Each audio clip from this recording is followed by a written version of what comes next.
Federal board of intermediate and secondary education Islamabad में इनविजिलेटर्स यानी कि निगरान अमले की भर्ती की जॉब्स अनाउंस की गई हैं। पूरे पाकिस्तान से मर्द और खवातीन दोनों इसमें अप्लाई कर सकते हैं। अहलियत का मेयार और तालीमी काबिलियत और अप्लाई आपने कैसे करना है, तमाम तर डिटेल्स आपको इसी वीडियो में शेयर करूंगा। लेकिन इससे पहले अगर आप मेरे चैनल पर न्यू है तो चैनल को सब्सक्राइब कर दें ताकि आने वाली तमाम इंपॉर्टेंट वीडियोस का नोटिफिकेशन सबसे पहले आपको मिल सके।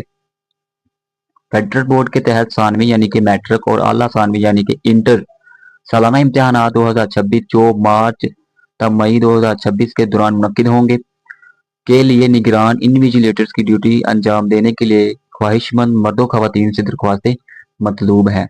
इसमें अहलियत की बात की जाए तो नाजरीन दरख्वास्त दहिंदा की उम्र कम अज कम 20 साल हो, यानी कि कम अज कम आपकी जो एज है वो 20 साल होनी चाहिए इसमें अप्लाई करने के लिए, और 20 साल से जितनी मर्जी ज्यादा हो कोई मसला नहीं है।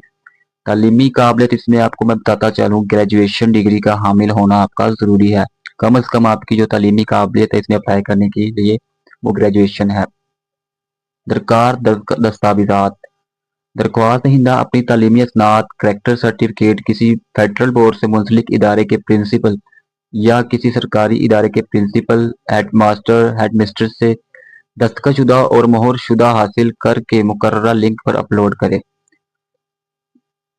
इसमें जो करैक्टर सर्टिफिकेट की बात की जाए, आपने जो करैक्टर सर्टिफिकेट किसी भी फेडरल बोर्ड से मुंसलिक इदारे से लेना है जहां पर वो आपको अपने 16 ग्रेड का जो ऑफिसर होता है स्कूल का, यानी कि हेड मास्टर जिसको कहते हैं या प्रिंसिपल कहते हैं, उसका जो ग्रेड होता है वो 16 होता है।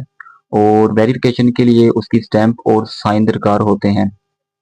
इनका कहना है कि आपने वो जो करेक्टर सर्टिफिकेट है वहां पर आपने इनके साइन करवाने 16 ग्रेड के ऑफिसर के, और आपने स्टैंप लगवा कर मुकर्ररा लिंक पर वो अपलोड करना होगा अप्लाई करते वक्त। ठीक है, ये आपने अच्छे तरीके से याद कर लेना है। इसके अलावा जी आर्जी शेड्यूल, ठीक है, दरख्वास्त दहिंदगान अपनी दस्तियाबी को मदद रखते हुए दरख्वास्त जमा करवाए, जो कि यानी कि सानवी सालाना इम्तहान जो कि 31 मार्च 2026 से शुरू हो रहे हैं, और इंटर यानी कि आला सानवी इम्तहान 28 अप्रैल 2026 से शुरू होंगे। दरख्वास्त का तरीकाकार क्या है?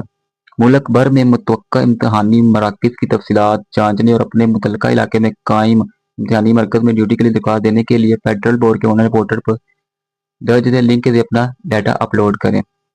इनका जो दरख्वास्त का तरीका है वो होगा ऑनलाइन। ठीक है, ये वेबसाइट आपको शो हो रही है, यहाँ पर हम अप्लाई भी करेंगे, वो भी इसी वीडियो में आपके साथ मैं तरीकाकार भी शेयर करूंगा। यानी कि इनके जो सिलेक्शन सेंटर है, ठीक है, वो हर जिले, हर डिस्ट्रिक्ट और हर तहसील में मौजूद है। आपने जब अपनी दरख्वास्त अपलोड करनी है, जब आपने अप्लाई करना है, तो वो अपने अपनी जो नज़दीक स्कूल है, जो आपके सबसे ज़्यादा नज़दीक स्कूल होगा यानी कि ड्यूटी के लिए, वो आपने सिलेक्ट करना है। इसके अलावा आपको जो मुआवजा वो कितना दिया जाएगा यहाँ पर तो शो नहीं किया गया, लेकिन हर इम्तिहानी ड्यूटी वाले दिन का मुआवजा बोर्ड के कवायद और ज़वाबित के मुताबिक आपको अदा किया जाएगा। ठीक है, इसके अलावा जी राब्ता बराए मालूमात, किसी भी किस्म की रहनुमाई सवालात के लिए दर्ज झैल ज़राए से राब्ता किया जा सकता है। जी हाँ नाज़रीन, ये एडवर्टाइजमेंट की डिटेल मैंने आपके साथ शेयर की है। ठीक है, इस एडवर्टाइजमेंट में तमाम जो चीज़ें थे वो हमने आपके साथ शेयर कर दी है, लेकिन अब मैंने आपको बताना है कि आपने अप्लाई कैसे करना है। अप्लाई करने के लिए हम इनकी ऑफिशियल वेबसाइट पर चलते हैं, उतनी देर आप मेरे चैनल को सब्सक्राइब कर लें और वीडियो को भी लाइक कर दें। जैसे ही आप लिंक पर क्लिक करेंगे तो इस तरह का इंटरफेस आपके सामने शो होगा। नॉमिनेशन फॉर्म अप्लाई आपने इसी फॉर्म पर करना है। जो लास्ट डेट है वो आपके साथ शेयर करूँ, लास्ट डेट 25 फरवरी 2026 तक आप इसमें ऑनलाइन अप्लाई करेंगे। सबसे पहले आपने अपनी पर्सनल इन्फॉर्मेशन इसमें पुट करनी है। उसमें आपने अपना ओरिजिनल नेम लिखना है जैसा कि CNIC पर लिखा गया। ठीक है, फुल नेम आपने लिखना है। इसके बाद CNIC नंबर आपने यहाँ पर लिखना है अच्छे तरीके से, कोई भी चीज़ आपने गलत नहीं लिखनी वरना आपका जो एप्लीकेशन फॉर्म है वो रिजेक्ट कर दिया जाएगा। सबसे दूसरे नंबर पर आपने अपना जेंडर सेलेक्ट करना, आप मेल है या फीमेल है। ठीक है, ये चीज़ें आपने यहाँ पर लिखनी है। इसके अलावा जी लेटेस्ट पिक्चर आपने अपनी अपलोड करनी है, मैक्सिमम साइज 2 MB तक होना चाहिए। फिर CNIC की पिक्चर आपने अपलोड करनी है, उसका साइज भी 2 MB तक ही होना चाहिए। अच्छे तरीके से आपने पिक्चर अपलोड करनी है। ठीक है, इसके अलावा फिर आपने अपनी date of birth as per your CNIC जो कि आपके ID कार्ड पर लिखी गई है वही डेट ऑफ बर्थ आपने लिखनी है ओरिजिनल।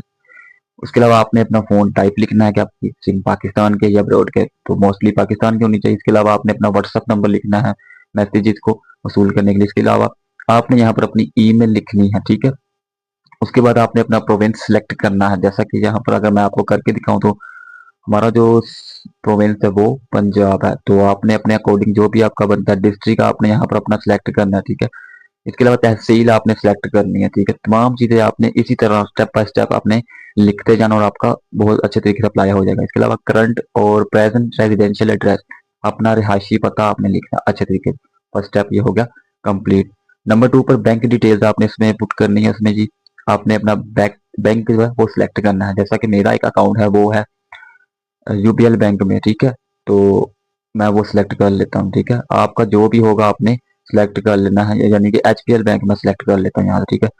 एचपीएल बैंक का फिर आपने ब्रांच कोड लिखना है, जिस एरिया में आप रहते हैं उस एरिया का ब्रांच कोड। उसके बाद आपने लिखना है जी आई बैन नंबर। आई बैन नंबर होता है अब्रॉड पेमेंट भेजने और एक्सेप्ट करने के लिए इंटरनेशनल बैंक अकाउंट नंबर, यानी कि आई बैन नंबर वो आपने लिखना है। फिर आपका आ जाएगा अकाउंट नंबर, वो आपने इसमें पुट करना है। इसके अलावा नंबर 3 पर जी रास्त आईडी आपने लिखनी। तमाम चीज़ें आपको वो जो आपका बैंक अकाउंट होगा उस ऐप में आपको सब चीज़ें मिल जाएंगी, आपने अच्छे तरीके से लिखना है। इसके अलावा आपने अपना अकाउंट टाइटल, यानी कि अपना अकाउंट पे जो नेम शो होता है वो आपने लिखना है। नंबर 3 पर जी एकेडमिक एंड प्रोफेशनल क्वालिफिकेशन।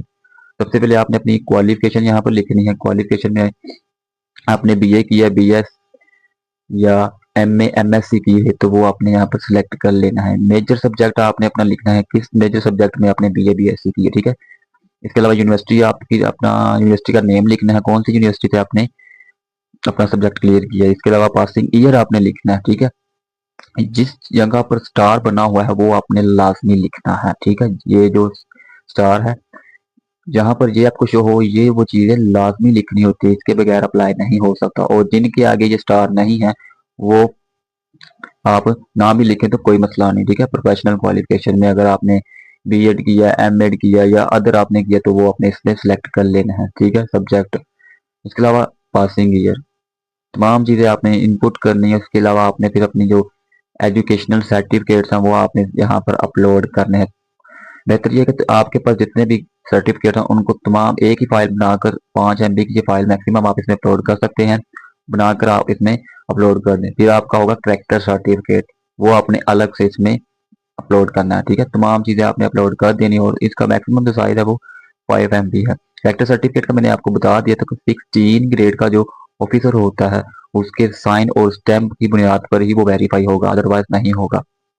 इसके अलावा प्रपोज्ड सेंटर, यानी आपको आपकी ख्वाहिश के मुताबिक 3 ऐसे जो सेंटर हैं वो आपको दिए जाएंगे चूज करने के लिए कि आप अपने सबसे नज़दीकी एरिया में किस स्कूल में आप अपनी ड्यूटी करना चाहते हैं, ठीक है।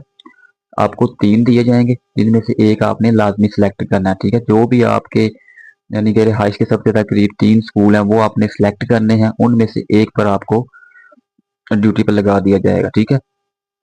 जैसे कि मैंने यहाँ पर रॉयल इंस्टीट्यूट सेलेक्ट कर लेता हूँ, ठीक है। इसके अलावा नंबर 2 पर कोई और सिलेक्ट कर लेता हूँ, ठीक है। ये तमाम चीज़ें आपने सिलेक्ट कर लेनी है। इसके अलावा एजुकेटर्स प्राइवेट लिमिटेड और नंबर 3 पर आपने एक और सिलेक्ट कर लेना है। तो इन तीनों में से आपकी सिलेक्शन किसी भी एक स्कूल में हो सकती है। आप अप्लाई किस लिए कर रहे हैं, सिलेक्ट एटलीस्ट वन इन्विजिलेटर्स के लिए बेसिकली हम कर रहे हैं। अगर आपने दोनों पर करना है तो आप दोनों भी सिलेक्ट कर सकते हैं, कोई मसला नहीं है, बैंक इंस्पेक्टर भी। लेकिन मैंने जो डिटेल्स दी है वो तमाम तो डिटेल इन्विजिलेटर्स के लिए है, वो तमाम चीज़ें आपने सेलेक्ट करनी है। इसके अलावा पेमेंट डिक्लेरेशन, ये आपने अच्छे तरीके से रीड कर लेना है।